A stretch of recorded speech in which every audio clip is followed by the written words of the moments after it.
আসসালামু আলাইকুম। আশার মিনি কিচেনে সকল বন্ধুদের স্বাগত জানিয়ে শুরু করছি। আজকে আমি নিয়ে এসেছি ডিমের একটা নতুন রেসিপি। ডিমের এই রেসিপি কষা মাংসের স্বাদকেও হার মানাবে, আর গরম গরম ভাত, রুটি, পরোটা সব কিছুর সঙ্গেই কিন্তু খেতে পারবেন। তার জন্য দেখুন, এখানে আমি দুটো বড় সাইজের টমেটো কুচি করে কেটে নিয়েছি, আর 3টে ডিম আমি সেদ্ধ করে ভালোভাবে ছাড়িয়ে ধুয়ে এভাবে করে মাঝ বরাবর 2 পিস করে কেটে নিয়েছি। আর এখানে আমি নিয়েছি 3টে মাঝারি সাইজের পেঁয়াজগুলো আমি কুচি করে কেটে নিয়েছি। আর নিয়েছি দেখুন এখানে আমি 4টে কাঁচা লঙ্কাগুলো আমি চিড়ে নিয়েছি। আর এই রেসিপিতে পেঁয়াজ আর টমেটোটা একটু বেশি করে দিলেই খেতে বেশি ভালো লাগবে। তো চলুন রান্নার দিকে যাওয়া যাক। রান্নার জন্য আমি গ্যাস অন করে একটা কড়াই বসিয়ে দিয়েছি, আর দিয়ে দিচ্ছি পরিমাণ মতো সর্ষের তেল। তারপর আমি দিয়ে দিলাম 4 চামচে 4 ভাগের 1 ভাগের নুন আর হলুদের গুঁড়ো। তেমনি নেড়ে চেড়ে খুব ভালোভাবে নুন হলুদটা তেলের সঙ্গে মিশিয়ে নেব, আর তেলটা খুব ভালোভাবে গরম করে নেব। তারপর আমি দিয়ে দিচ্ছি দেখুন কেটে রাখা ডিমগুলো। আর ডিমগুলো আমি কুসুমের দিকটা নিচে দিয়ে করে দিয়ে দিচ্ছি, তাহলে খুব সুন্দর মতো ভাজা হবে আর কুসুমটাও বেরিয়ে আসবে না। আর আমার ভিডিওটি যারা নতুন বন্ধু দেখছেন, ভালো লেগে থাকলে অবশ্যই আমার চ্যানেলটি সাবস্ক্রাইব করে আমার পাশে থাকবেন। আর ডিমগুলো আমি খুব বেশি ভাজবো না, একটু হালকা করে ভেজে নেব। নিচের দিকটা কয়েক সেকেন্ড ভেজে নেওয়ার পর দেখুন ডিমগুলো আমি একবার পাল্টে নিচ্ছি। আর নিচের দিকটা দেখুন খুব সুন্দরভাবে ভাজা হয়ে গেছে। উপর পিঠটা একটু ভেজে নেব, তারপর আমি ডিমগুলো তুলে নেব। ডিমগুলো দেখুন বেশ আমি একটু গায়ে লাল রং ধরিয়ে ভেজে নিয়েছি, এর থেকে আর বেশি ভাজবো না। এখন আমি ডিমগুলো দেখুন একে একে তুলে নিচ্ছি।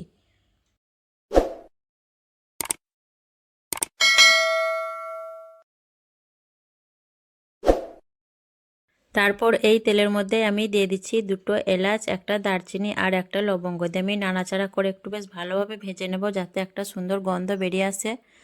একটু ভালোভাবে নাড়াচাড়া করে ভেজে নেওয়ার পর দিয়ে দিচ্ছি পেঁয়াজ কুচিগুলো। দিয়ে আমি পেঁয়াজটা একটু নাড়াচাড়া করে ভেজে নেব, আর পেঁয়াজটা কিন্তু আমি খুব বেশি ভাজবো না। পেঁয়াজ একটু ভেজে নেওয়ার পর দিয়ে দিচ্ছি কাঁচা লঙ্কা চেরাগুলো, আর ঝালটা অবশ্যই আপনারা নিজেদের পছন্দ অনুযায়ী দিয়ে দেবেন। আপনারা চাইলে এখানে কাঁচা লঙ্কা বেটেও দিতে পারেন, আমি চিড়ি করে নিয়ে দিয়ে দিয়েছি। দিয়ে আবারও আমি দেখুন পেঁয়াজের সঙ্গে লঙ্কাটা কিছুক্ষণ ভেজে নেব। তারপর দেখুন পেঁয়াজটা আমি ঠিক এরকম করে ভেজে নিয়েছি, দেখেই বুঝতে পারছেন এর থেকে আর বেশি আমি পেঁয়াজটা ভাজবো না। তারপর আমি এখানে দিয়ে দিচ্ছি টমেটো কুচিগুলো, আর দিয়ে দিচ্ছি 1 চামচের মতো নুন দেওয়ার কারণে টমেটোটা তাড়াতাড়ি গলে যাবে। দিয়ে আবারও আমি দেখুন টমেটো আর পেঁয়াজ একসঙ্গে করে আবারও কিছুক্ষণ ভেজে নেব। টমেটোটা একটু ভেজে নেওয়ার পর দেখুন দিয়ে দিচ্ছি 4 চামচে 1 চামচ আদা রসুন বাটা। খুব বেশি আদা রসুন লাগবে না, আমি আমার ডিমের পরিমাণ হিসেবে 1 চামচ দিয়েছি। আপনারা যদি বেশি করে রান্না করেন সেক্ষেত্রে আদা রসুনের পরিমাণটা বাড়িয়ে দিতে পারেন। দিয়ে আমি আদা রসুনটা খুব ভালোভাবে কষিয়ে নেব, যাতে কাঁচা গন্ধটা না থাকে। আদা রসুন খুব ভালোভাবে কষিয়ে নিয়ে এক কাছে করে দিলাম, দিয়ে আমি ঢাকনা দিয়ে 5 মিনিটের মতো লো ফ্লেমে হতে দেব। 5 মিনিট পর দেখুন টমেটোগুলো কিন্তু অনেকটাই নরম হয়ে গেছে। এখন আমি খুন্তি দিয়ে একটু নাড়াচাড়া করে এইভাবে করে টমেটোগুলো গলিয়ে নেব। সবগুলো টমেটো আমি ভালোভাবে গলিয়ে নেব, তারপর একটু নাড়াচাড়া করে নেব। টমেটোগুলো একটু নাড়াচাড়া করানোর পর দিয়ে দিচ্ছি দেখুন 1/2 চামচের থেকেও কম হলুদের গুঁড়ো, খুব অল্প পরিমাণ লঙ্কার গুঁড়ো, আর দিয়ে দিচ্ছি কালারের জন্য কাশ্মীরি লাল লঙ্কা গুঁড়ো, আর খুব অল্প পরিমাণ ধনে গুঁড়ো আর জিরে গুঁড়ো। দিয়ে আমি খুব ভালোভাবে নাড়াচাড়া করে মশলাগুলো কষিয়ে নেব।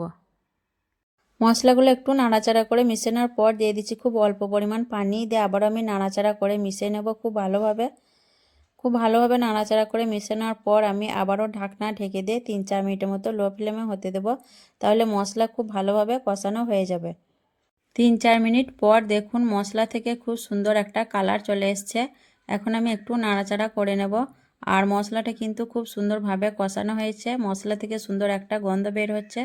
এখন আমি দিয়ে দিচ্ছি ঝোলের জন্য পানি, খুব বেশি পানি লাগবে না, 1/2 কাপের মতো আমি পানি দিয়ে দিলাম। দিয়ে আমি একটু নাড়াচাড়া করে ভালোভাবে মিশিয়ে নিচ্ছি। নাড়াচাড়া করে খুব ভালোভাবে মিশে নেওয়ার পর আমি পানিটা একটু ফুটতে দেবো ঝোলটা। তারপর দেখুন ঝোলটা ফুটে আসার পর আমি একে একে ডিমগুলো সব দিয়ে দেবো, ভেজে রাখা ডিমগুলো। আর এইভাবে করে এই ডিমের রেসিপিটা বানালে খেতে কিন্তু খুব দুর্দান্ত স্বাদের হয়, গরম গরম ভাত, রুটি, পরোটা সব কিছুর সঙ্গেই কিন্তু খেতে পারবেন। তারপর আমি দেখুন খুন্তি দিয়ে আলতো হাতে ডিমগুলো ঝোলের সঙ্গে একটু মিশিয়ে নেব। খুব বেশি নাড়াচাড়া করা যাবে না, তাহলে ডিমগুলো ভেঙে যেতে পারে। মিশিয়ে নেওয়ার পর আমি ঢাকনা দিয়ে আবারও 5 মিনিটের মতো হতে দেব। 5 মিনিট পর দেখুন ঝোলটা অনেকটা কমে গেছে আর কালারটা দেখুন কতটা লোভনীয় হয়েছে দেখতে। এখন আমি এর মধ্যে দিয়ে দিচ্ছি খুব অল্প পরিমাণ চিনি। চিনিটা যারা পছন্দ করেন না তারা স্কিপ করতে পারেন। আর দিয়ে দিচ্ছি চা চামচে 1 চামচ গাওয়া ঘি, এতে করে ফ্লেভারটা খুব ভালো আসবে আর চিনিটা দিলে টেস্টটা খুব ভালো হবে। দিয়ে আমি আলতো হাতে একটু নাড়াচাড়া করে মিশিয়ে নেব ঘি আর চিনিটা। খুব বেশি নাড়াচাড়া করব না। নাড়াচাড়া করার পর আমি ঢাকনা দিয়ে গ্যাস অফ করে কিছুক্ষণ রেখে দেবো, তারপর আপনাদের দেখিয়ে দেবো। আজকের ডিমের রেসিপি কেমন লেগেছে অবশ্যই কমেন্টে জানাবেন। ভালো লাগলে লাইক করবেন, শেয়ার করবেন আর আমার চ্যানেলটি সাবস্ক্রাইব করে আমার পাশে থাকবেন। আসবো আবারও অন্য কোনো রেসিপি নিয়ে। সকলে ভালো থাকবেন, সুস্থ থাকবেন। আল্লাহ হাফেজ।